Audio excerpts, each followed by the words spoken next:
इस वीडियो में आप जानेंगे कि पेन ड्राइव को आसानी से बूटेबल कैसे बना सकते हैं, वो भी बिना किसी सॉफ्टवेयर की मदद के। इसके लिए आपके पास कम से कम 4 GB की पेन ड्राइव होनी चाहिए। यदि ऑपरेटिंग सिस्टम की फ़ाइल साइज़ जो है वो 4 GB से कम है, यदि आपके पास जो ऑपरेटिंग सिस्टम है उसकी फ़ाइल साइज़ 4 GB से अधिक है, तो इसके लिए आपको कम से कम 8 GB की पेन ड्राइव का यूज़ करना पड़ेगा। अब देखते हैं इसे हम कैसे कर सकते हैं। दोस्तों, सबसे पहले तो हम अपने पीसी में पेन ड्राइव को इंसर्ट करेंगे। पेन ड्राइव इंसर्ट करने के बाद विंडो लोगो की पे जब क्लिक करते हैं तो ये सर्च बॉक्स दिखता है। सर्च बॉक्स में हम टाइप करेंगे CMD टाइप करने के बाद हम एंटर प्रेस करेंगे। एंटर प्रेस करते ही ये हमारी एक कमांड प्रॉम्प्ट खुल जाती है, जिसे हम डोज कहते हैं। इसमें हम टाइप करेंगे डिस्क पार्ट टाइप करने के बाद हम एंटर करेंगे। लेकिन ये ध्यान में जरूर रखना कि डिस्क और पार्ट के बीच में कोई भी स्पेस नहीं होना चाहिए, ये एक साथ में होने चाहिए। जैसे ही इसे एंटर करेंगे, इसके बाद ये एक नया कमांड प्रॉम्प्ट खुल जाता है। इसके बाद हम इसमें ये जानने के लिए, सबसे पहले ये देखने के लिए कि जो हमारा क्या पेन ड्राइव है वो किस नंबर पे आता है, क्योंकि इसके अलावा हमारे जो पीसी में होता है वो हार्ड डिस्क हो सकता है 2 हार्ड डिस्क भी हों, तो इससे हमें पता नहीं चलेगा कि हम किसको सेलेक्ट कर रहे हैं और किसको नहीं। इसके लिए हम इसकी लिस्ट डिस्क देखेंगे।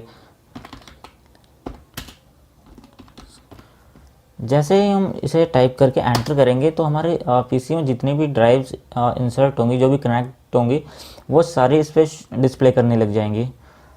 जैसे कि आप देख रहे हैं, 3rd नंबर पे हमारी जो पेन ड्राइव है वो MB में शो कर रही है। इसका मतलब ये पेन ड्राइव है। बाकी जो GB में शो कर रही है ये हमारी हार्ड डिस्क है। इसको सेलेक्ट करने के लिए हम एक कमांड और टाइप करते हैं, सेलेक्ट डिस्क टू।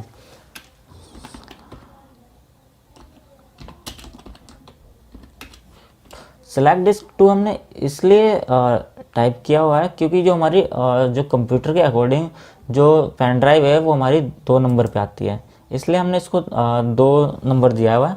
इसको टाइप करने के बाद एंटर करेंगे। एंटर करने के बाद ऐसा कुछ अभी नहीं आया, क्योंकि हो सकता है हमारी स्पेलिंग में कहीं मिस्टेक हो गई हो। देख लेते हैं कहाँ से मिस्टेक हुई है। हाँ, सेलेक्ट लिखने में मिस्टेक हो गई है हमारे से, तो हम दोबारा से लिख लेते हैं।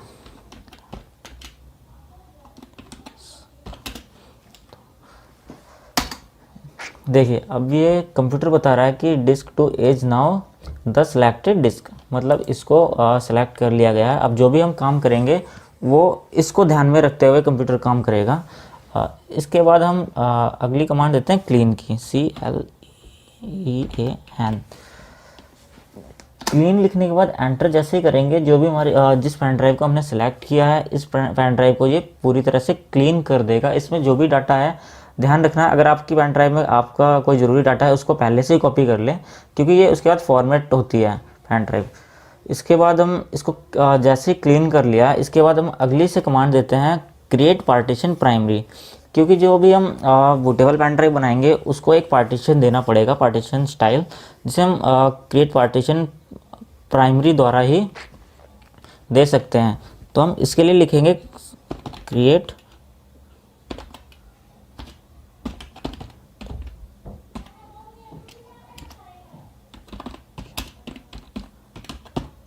ध्यान रखना, जो स्पेलिंग होती है वो सही होनी चाहिए, वरना ये कमांड काम नहीं करेगी। और क्रिएट स्पेस पार्टीशन स्पेस फिर प्राइमरी लिखेंगे। इसको जैसे जब टाइप कर लेंगे, टाइप करने के बाद एंटर करेंगे। एंटर करते ही देखिए इसने स्पेसिफाइड कर दिया है कि पार्टीशन जो आपका वो बन चुका है। इसके बाद हम इसको सिलेक्ट करेंगे, इसके पार्टीशन को, जो पेन ड्राइव का पार्टीशन बना है बूटेबल बनाने के लिए। इसको हम सेलेक्ट करने के लिए इसके अगली कमांड देते हैं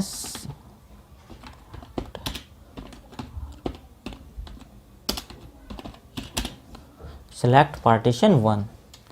इसको टाइप करने के बाद एंटर करेंगे। एंटर करने के बाद सिस्टम ने जो पेन ड्राइव को सेलेक्ट कर लिया है।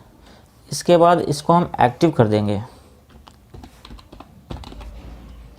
एक्टिव टाइप करने के बाद एंटर करेंगे तो पेन ड्राइव हमारी एक्टिव हो चुकी है। इसके बाद हम इसको प्रॉपरली से फॉर्मेट कर लेंगे। हाँ, फॉर्मेट करने के दो तरीके होते हैं, एक तो क्विक और एक नॉर्मल तरीका। एक नॉर्मल तरीका जो होता है, अगर उससे हम मतलब करेंगे तो हमें 10 से 15 मिनट का टाइम लग सकता है फॉर्मेट के लिए, लेकिन हम इसको क्विकली करेंगे। तो इसके लिए हम कमांड टाइप करेंगे फॉर्मेट FS, कोई स्पेस नहीं होगा, इक्वल का साइन लेंगे, उसके बाद हम टाइप करेंगे NTFS, और अगर हम यहाँ तक कर देंगे, इसके बाद अगर एंटर करते हैं तो भी ये फॉर्मेट हो जाएगा, लेकिन इसमें बहुत ज़्यादा टाइम लग सकता है, 10 से 15 मिनट जैसा कि बताया था। लेकिन हम इसको जल्दी फॉर्मेट करने के लिए एक कमांड और टाइप कर देंगे, क्विक। NTFS के बाद स्पेस दे के क्विक लिखें और उसे एंटर कर दें। देखिए 2 से 3 मिनट में फॉर्मेट हो जाएगा।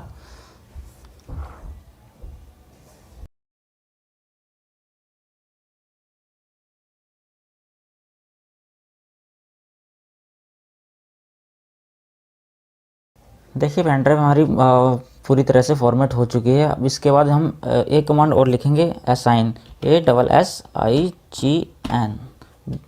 ध्यान रखिए स्पेलिंग सही होनी चाहिए, वरना ये कमांड नहीं लेगा और गलत कर देगा। हो सकता है फिर आपकी जो पेन ड्राइव है बूटेबल प्रॉपर तरीके से ना बने। इसके लिए हर चीज़ मतलब पहले से ही देख ले या लिख के रख लें, उसके बाद इस पर वर्क करें। इसको जैसे ही एंटर करेंगे, ये हमारी पेन ड्राइव बूटेबल बन चुकी है। ये देखिए यहाँ पे आ भी रहा है। हाँ, इसको अब इस पे हम काम करने से पहले इसको हम एग्जिट कर देते हैं कमांड द्वारा।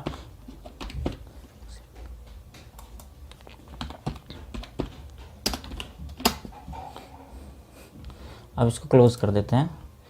इसके बाद ये देखिए हमारी पेन ड्राइव पूरी तरह से फॉर्मेट हो चुकी है, इसमें कोई भी डाटा नहीं है। और इसके बाद क्या करेंगे, हमारे पास जो हमारी ऑपरेटिंग सिस्टम की फाइल्स हैं उसको किसी CD से आप अपने PC में कॉपी करके रख सकते हैं। अगर आपके पास NRG या ISO फाइल है तो उसके द्वारा हम किसी सॉफ्टवेयर के द्वारा उसे एक्सट्रैक्ट करके उस फाइल को सेव करके रख सकते हैं, जैसा कि मैंने ये देखिए अपनी फ़ाइल को रखा हुआ है। अब इसको यहाँ से सारी फाइल को सिलेक्ट करके कॉपी कर लेंगे और जो पेन ड्राइव हमने बूटेबल बनाई है उसमें जाके पेस्ट कर देंगे। जैसा कि आप देख रहे हैं कि सारी फाइल्स कॉपी हो चुकी हैं विंडोज़ की। अब हम इसको क्लोज़ कर देंगे। क्लोज़ करने के बाद देख रहे हैं कि ये पेन ड्राइव हमारी दिख रही है। इसको सबसे पहले यूज़ करने से पहले से एक बार रिमूव करके चेक ज़रूर कर लें। तो इसे हम इजेक्ट कर देंगे। इजेक्ट करने के बाद ये देखिए हमारी पेन ड्राइव रिमूव हो चुकी है। इसको हम दोबारा इंसर्ट करेंगे। जैसे हम इसको दोबारा इंसर्ट करेंगे तो ये देखिए यहाँ पे विंडो का एक जो लोगो होता है वो पेन ड्राइव पे शो कर रहा है। अगर ये लोगो नहीं भी शो करता है तो भी ये आप घबराएं नहीं कि आपकी पेन ड्राइव नहीं बनी है। हो सकता है कि लोगो शो ना कर रहा हो लेकिन वो करेक्ट बनी हो।